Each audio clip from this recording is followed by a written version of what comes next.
Vamos deixar Deus falar com a gente? Amém?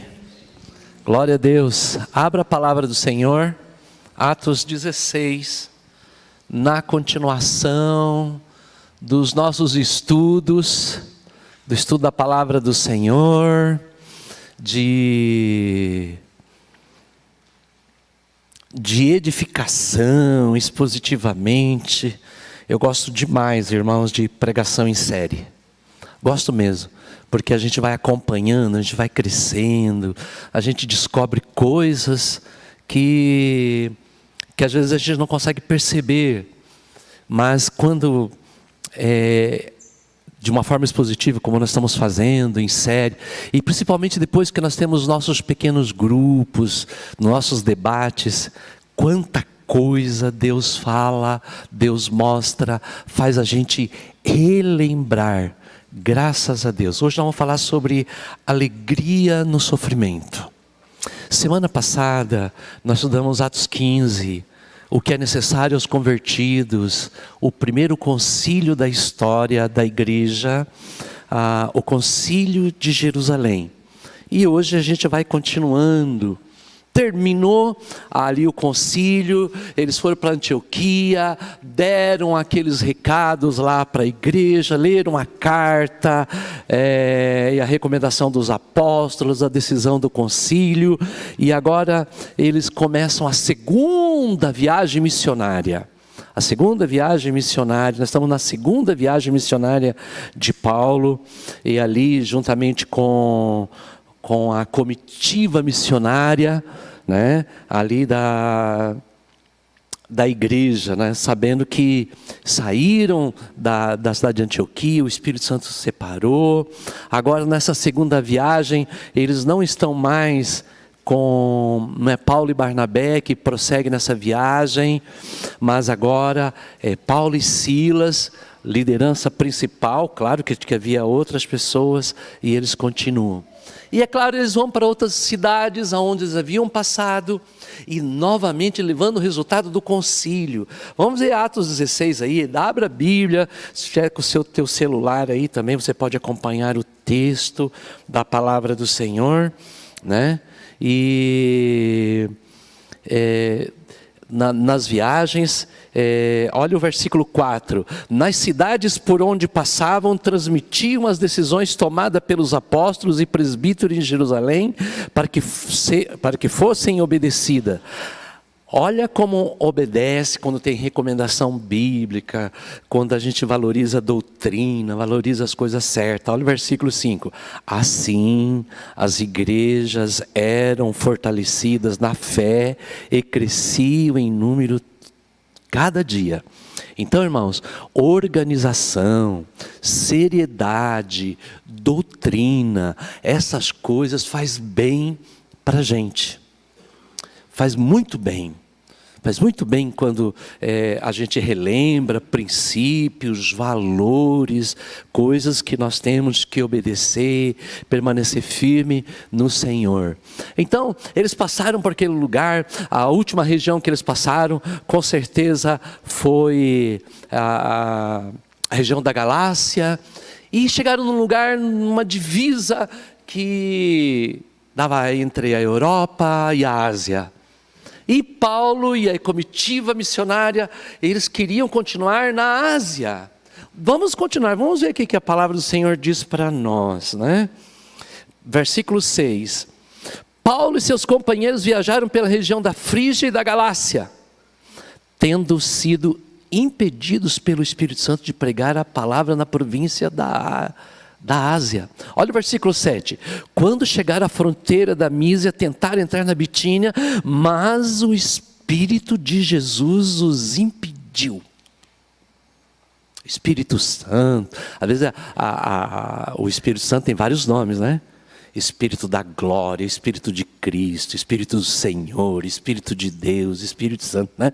Aqui, de repente, o Espírito Santo fala: não é por aí que vocês vão pregar o Evangelho. Estava no coração deles pregar, mas será que Deus não queria que eles fossem para a região da Bitínia? Não, Deus tinha uma outra pessoa para enviar lá para a região da Bitínia, lá na frente. Claro que Deus queria salvá-los, mas Deus tinha um outro direcionamento para aquela comitiva ali. Quando Pedro, aliás, escreve a sua carta, da sua epístola universal, ele destaca a região da Bitínia. O instrumento que foi usado para evangelizar aquele lugar lá foi Pedro, mais para frente, né? Numa outra ocasião. Mas agora existe uma outra missão, sabe por quê? Porque quem manda na igreja é o Espírito Santo, ele deve nos guiar, amém, irmãos? Não podemos viver sem direção, nós precisamos da direção do Espírito do Senhor. E aqui nós vemos que o Espírito Santo disse não. E agora, o que fazer? Sabe, irmãos, quando nós colocamos a nossa vida nas mãos do Senhor, nem sempre Ele diz sim para nós. Às vezes Ele diz, espera um pouco, e às vezes Ele diz não. Não é desse jeito. Tem outro objetivo, outro princípio. Nós temos que aprender a ser guiados pelo Espírito Santo. Até mesmo nas atividades bíblicas. É interessante quando a gente se coloca à disposição do Senhor. Às vezes até mesmo quem vai pregar, eu não sei se já aconteceu comigo várias vezes. E com certeza com muitos irmãos aqui. Que às vezes... Você prepara um sermão para vir pregar aqui e de repente o Espírito Santo muda. De repente você sente que tem que falar outro assunto. Já aconteceu várias vezes, né? Comigo. Já aconteceu uma vez de eu chegar, pensar de ir numa casa, fazer uma visita, de repente aquela família não estava em casa. Eu falei, bom, então eu vou na outra casa. De repente chega lá na outra casa, a pessoa, o Espírito Santo te mandou, pastor, aqui, você veio guiado por Deus aqui, eu estava precisando. Então, Deus guia a gente, amém, irmãos? Quando a gente se coloca à disposição do Senhor, e isso acontece com todos, já tenho certeza aí, com os diáconos e as diaconisas da igreja, que praticam a visitação nessa igreja, graças a Deus, está sempre, principalmente nos sábados à tarde, aí tem sempre os irmãos, as irmãs visitando, vai perceber esses detalhes da direção de Deus. Mas o Senhor tinha uma outra missão para eles. Enquanto eles aguardavam a direção de Deus, né? Olha o versículo 9. Durante a noite Paulo teve uma visão, a qual um homem da Macedônia estava em pé, ele suplicava, passe a Macedônia e ajude-nos. Depois que Paulo teve essa visão, preparamos-nos imediatamente para partir para a Macedônia, concluindo que Deus nos tinha chamado para lhes pregar o Evangelho. Amém, irmãos?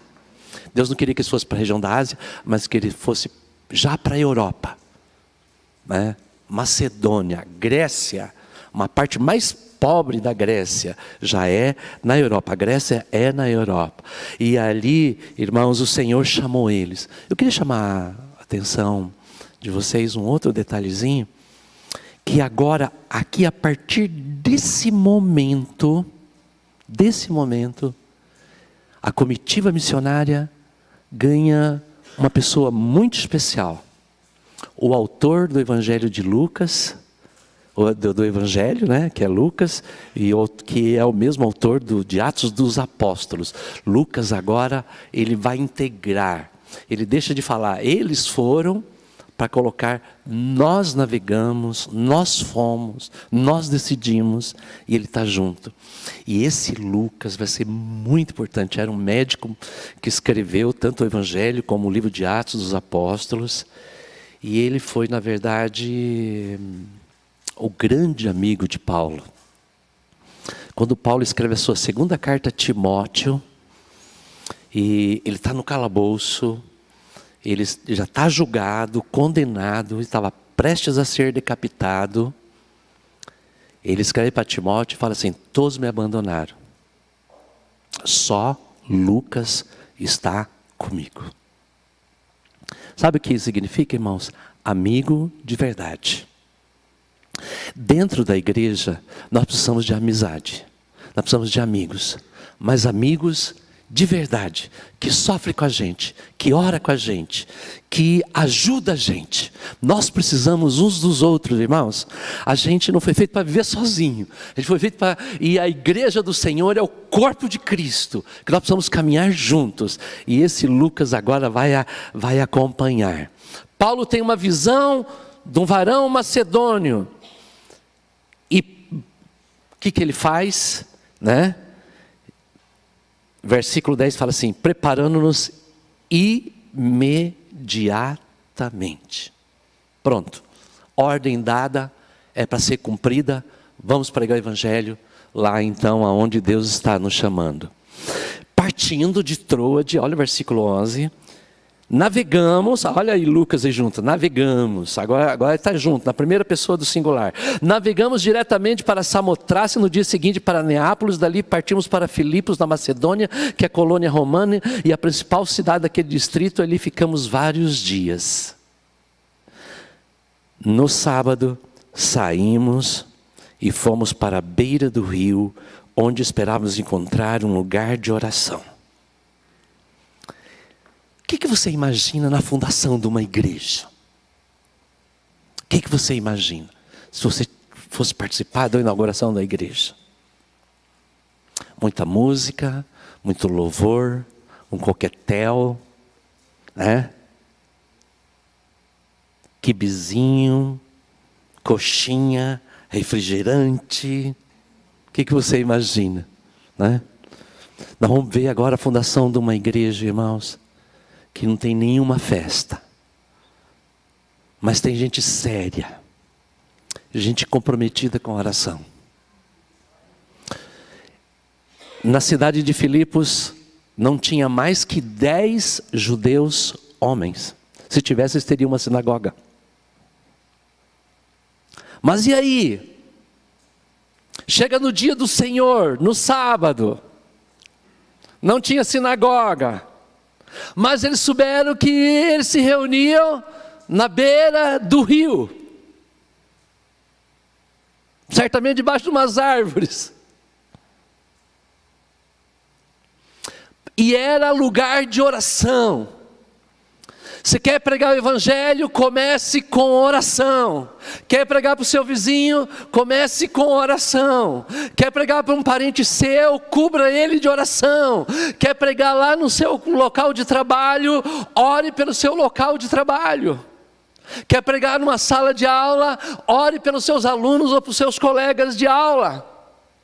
É assim que começa o evangelismo. A primeira coisa é nós colocarmos a nossa vida diante do Senhor.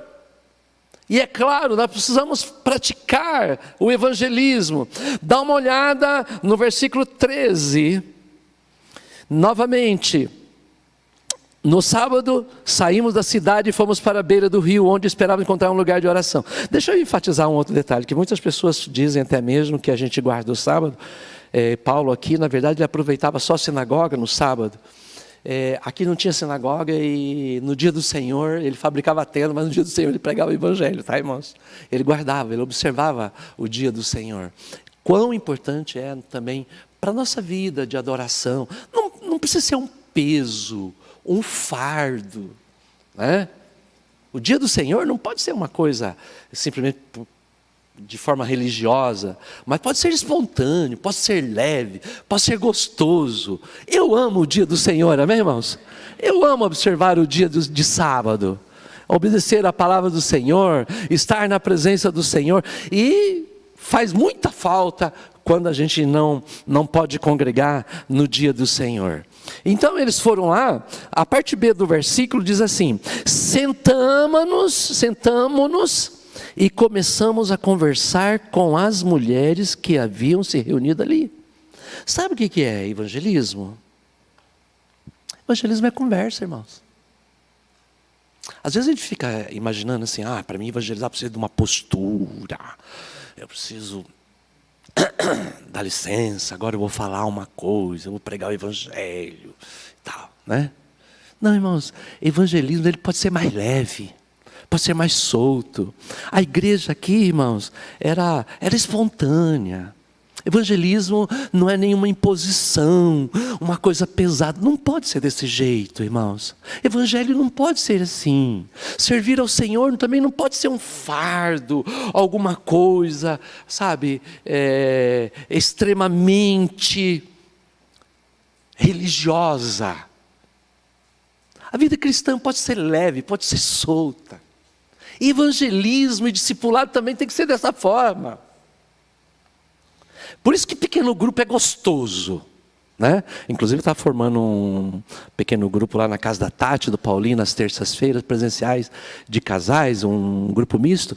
Que delícia! Esses dias eu fui lá participar antes de começar o pequeno grupo. Gente, que gostoso a gente sentar, a gente conversar, a gente, né? A gente depois fazer uma oração, a gente expor as nossas necessidades, depois colocar. Claro, todos eles, pode ser online, pode ser presencial. Se reuniu em torno da palavra, é algo gostoso, é algo leve, e é conversar. E eles começaram a conversar.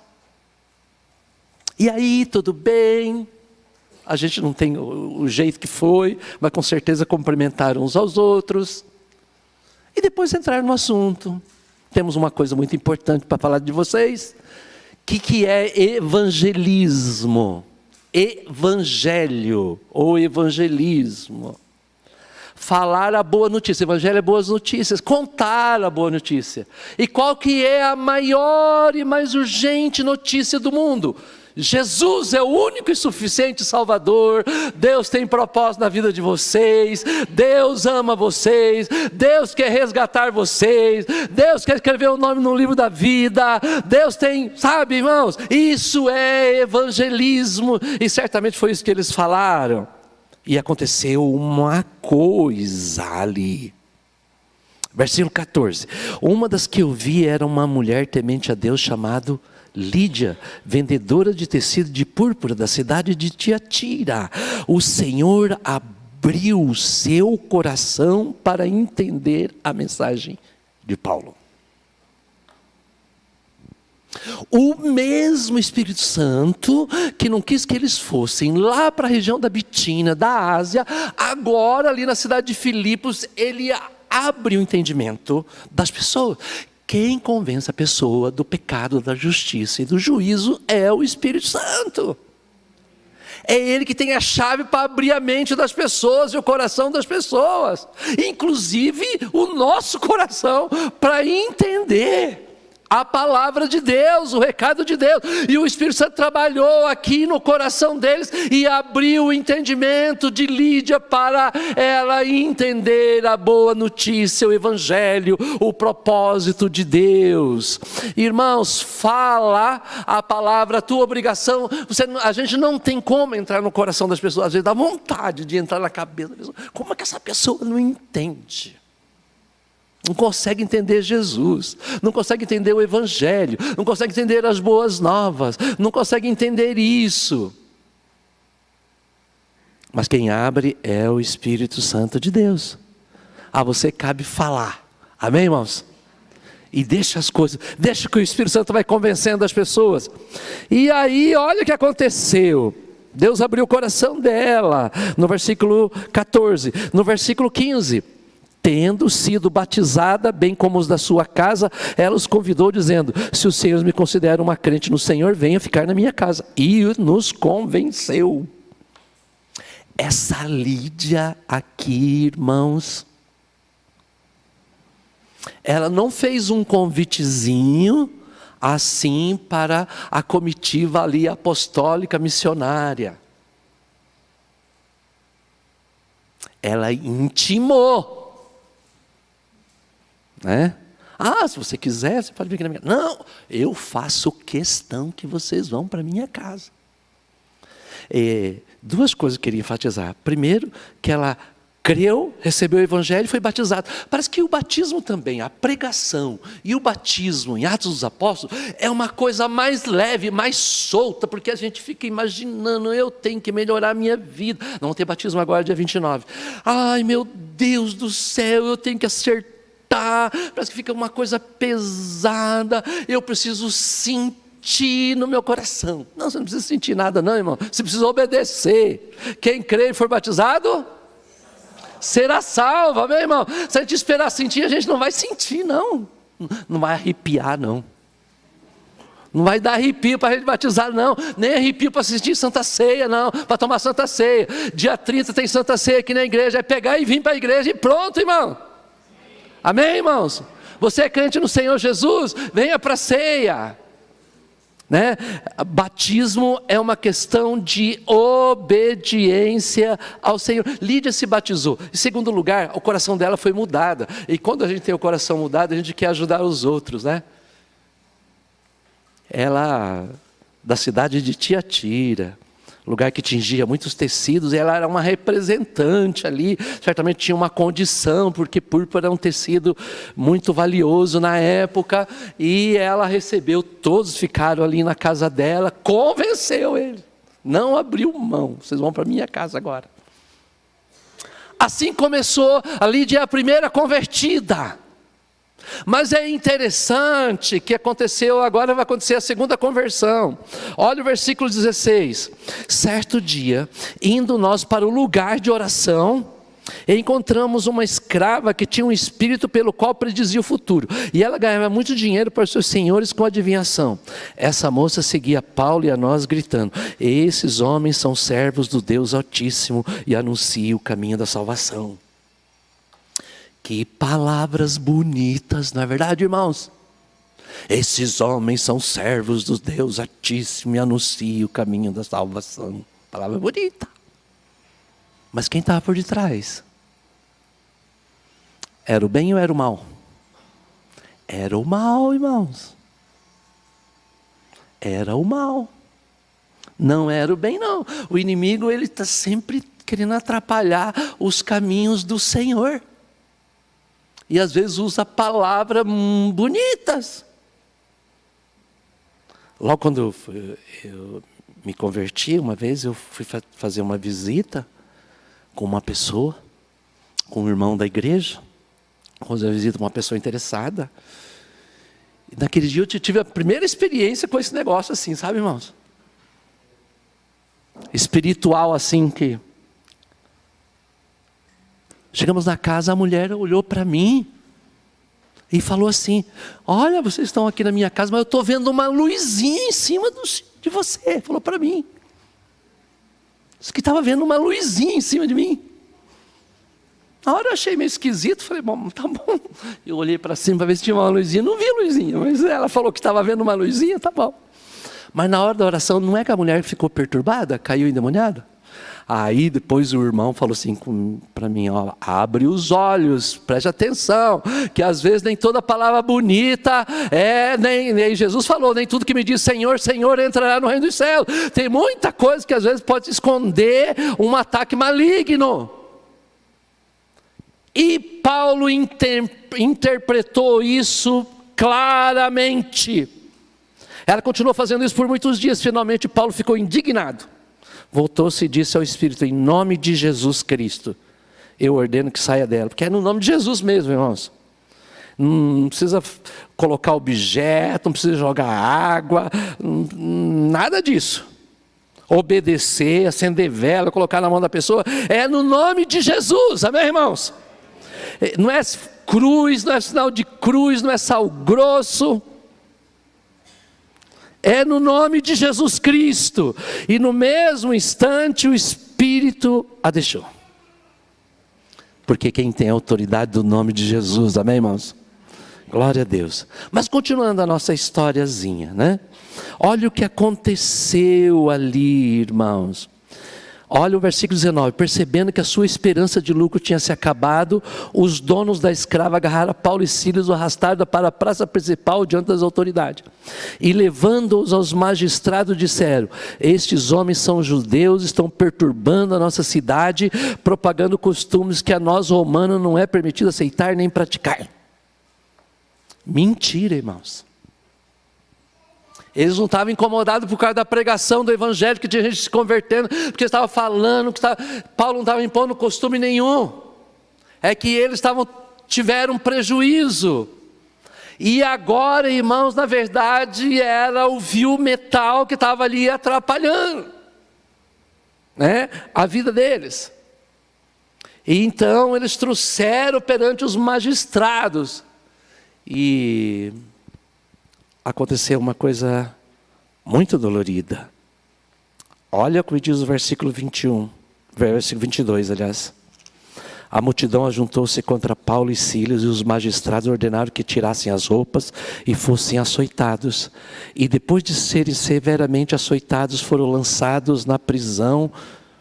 O carcereiro recebeu instrução para vigiá-los com cuidado.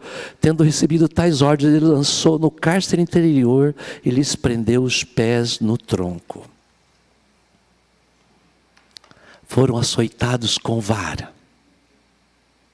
Quando ele escreve aos Coríntios, ele fala assim: foi açoitado com varas.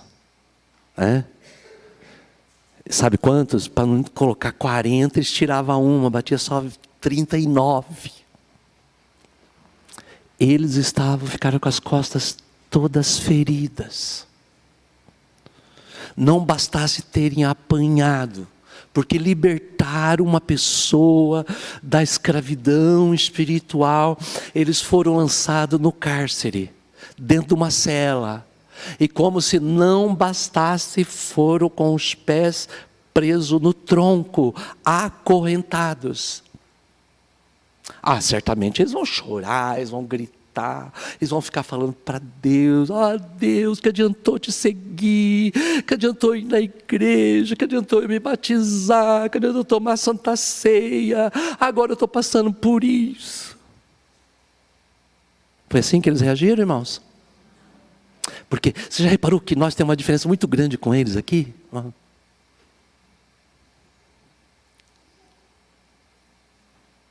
A gente assiste o culto e de repente: nossa, esse pregador está demorando hoje, né?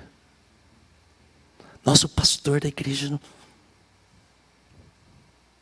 Os irmãos do louvor, nossa, quanto tempo, 15 minutos em pé. Nossa, esse culto não termina mais hoje. O som está meio alto da igreja.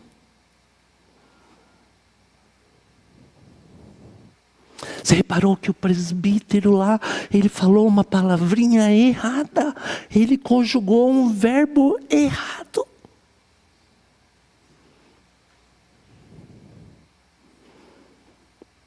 Onde já se viu, nós ficamos 3 minutos parados, porque colocaram o relógio ali antes de começar o culto.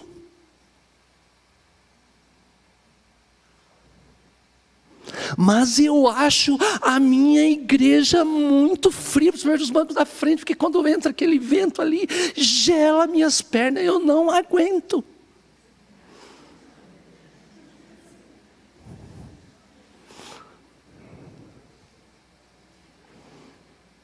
Mas esse pastor é bonzinho demais, dá conta de me ser mais ruim. Ou então, esse pastor é muito ruim. Você viu como é que ele chama a atenção da gente? Imagine. Agora tem o Ministério de Comunicação, inventou o tal de warm-up agora, antes do culto. A gente tem que ficar lá meia hora antes, lá já começa o culto. A gente é crítico, irmãos.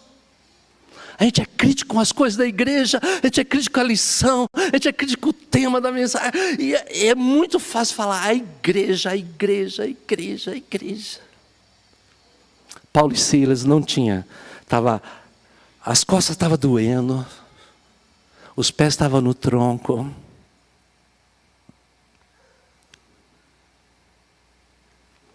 Sabe o que eles fizeram? Eles resolveram fazer uma outra coisa. Versículo 28, por volta da meia-noite, Paulo e Silas estavam orando e cantando hino, e os outros presos os ouviam.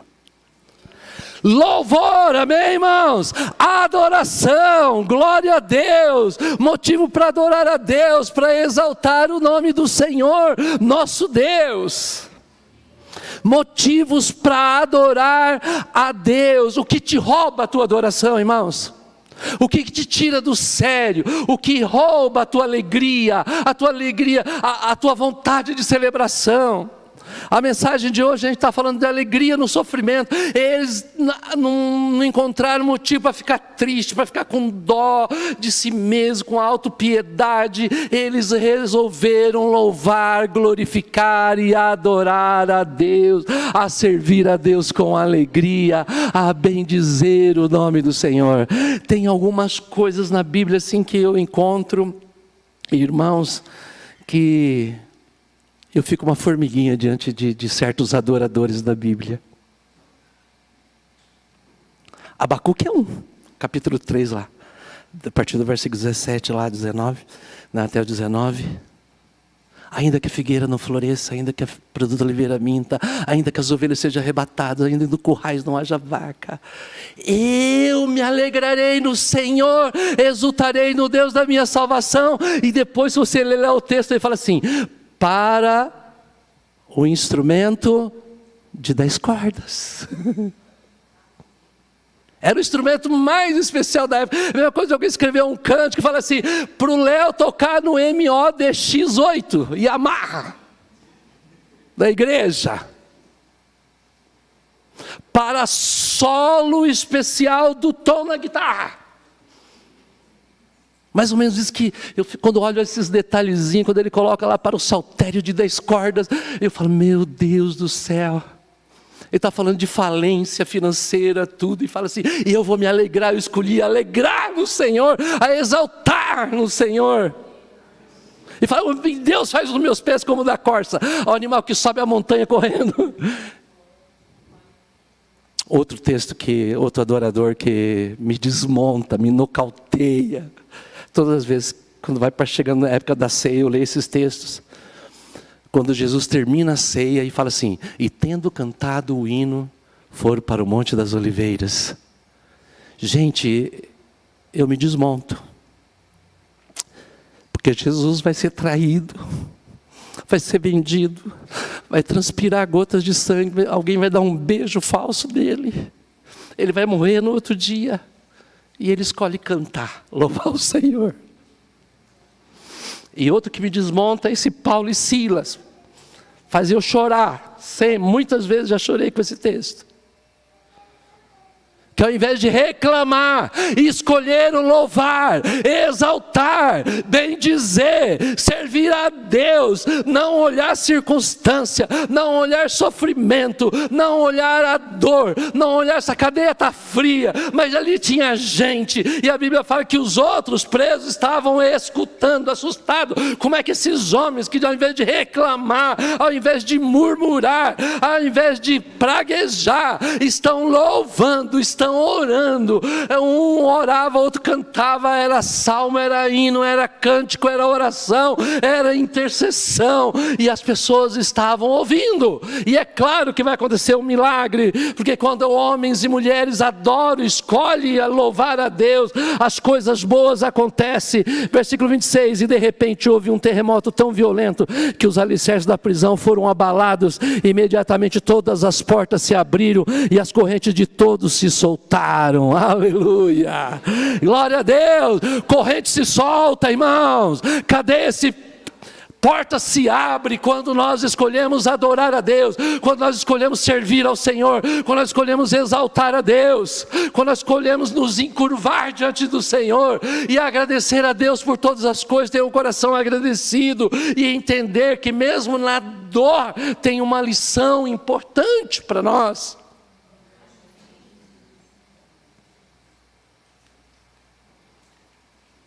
A cadeia se soltaram, mas logo já vem outro ataque. É incrível, irmão.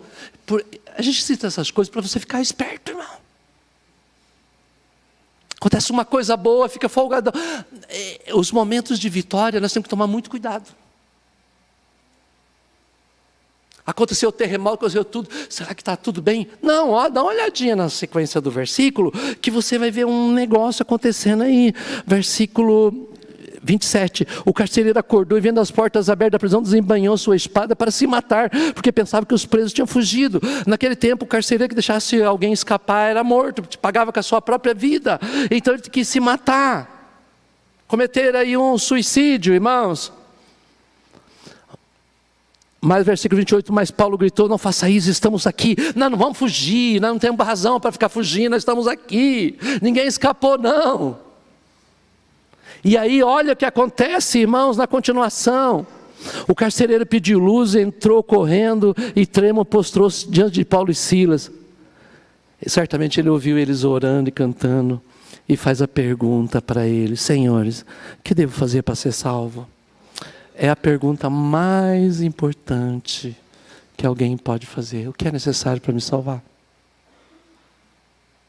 E se alguém perguntar para você, fazer essa mesma pergunta, o que eu preciso fazer para ser salvo?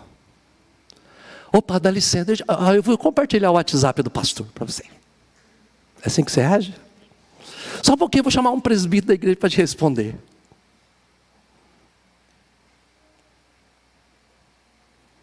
Ah, isso é muito, mas muito difícil. Ser salvo é muito difícil. Irmãos, olha que Paulo responde, meu querido irmão, quem é o teu único e suficiente Salvador? Então Paulo respondeu, versículo 31, creia no Senhor Jesus, será salvo você e a sua casa, aleluia. Entrega a tua vida para Jesus, este é o caminho da salvação, este é o evangelho, é assim que a gente começa com o relacionamento com Jesus. E naquela mesma hora da noite, lavou-lhe os vergões e eles foram batizados. É interessante. O carcereiro agora cuida de Paulo, cuida das feridas de Paulo, lava os vergões e Paulo lava ele. Vem cá, batizou o homem naquela mesma hora da noite. Amanheceu o dia, uma coisa tinha acontecido. Jesus tinha ganho mais alguém, aleluia. A primeira foi Lídia e a sua casa, os seus parentes, seus familiares, os primeiros crentes da cidade de Filipos. Segundo lugar foi a moça jovem endemoniada que foi liberta. A terceira foi um carcereiro. Deus usou os açoites da prisão para salvar aquele carcereiro. Glória a Deus. Não é maravilhoso os projetos do Senhor, irmãos? Deus não escreve certo por linhas tortas, não, Deus escreve certo por linha certa. A gente que não consegue ver, a gente que é míope. Deus salvou aquele homem, mudou a história daquele homem naquela mesma. No outro dia, já estamos concluindo. No outro dia as autoridades vieram lá e tal. Então, agora vocês podem voltar para casa. Você pode continuar lendo, irmãos, depois. Você pode voltar para casa, está tudo bem. Paulo falou assim, de jeito nenhum. Nós somos cidadãos romanos. E vocês nos açoitaram sem julgamento. Que venham as autoridades e nos peçam perdão. Que se reconciliem conosco. Direitos e deveres. Nós somos crentes, mas não somos bobos não, irmãos. Não podemos ser bobos não. Paulo exigiu a retratação das autoridades de Filipe, porque bateram neles, que sendo cidadão romano, sem julgamento, sempre fizeram coisas erradas. Aí eles voltaram, por favor. Mas Paulo fez isso não é porque ele estava com o orgulho dele ferido, não, irmãos. É que Paulo iria sair dali e queria deixar uma igreja organizada e queria que as autoridades respeitassem o povo de Deus na casa. Eles pensariam 2 vezes mais para atacar a igreja de Filipos. Glória a Deus. E a igreja de Filipos foi a grande alegria de Paulo. Paulo vai para a prisão lá em Roma, na primeira prisão, escreve uma carta, a carta da alegria. Uma carta aqui que o ano passado foi pregada expositivamente, a carta de Filipos aqui na igreja. Aqui é a carta de Filipos. Então, irmãos, essa igreja foi fundada assim. Que Deus use eu e você para a glória de Deus.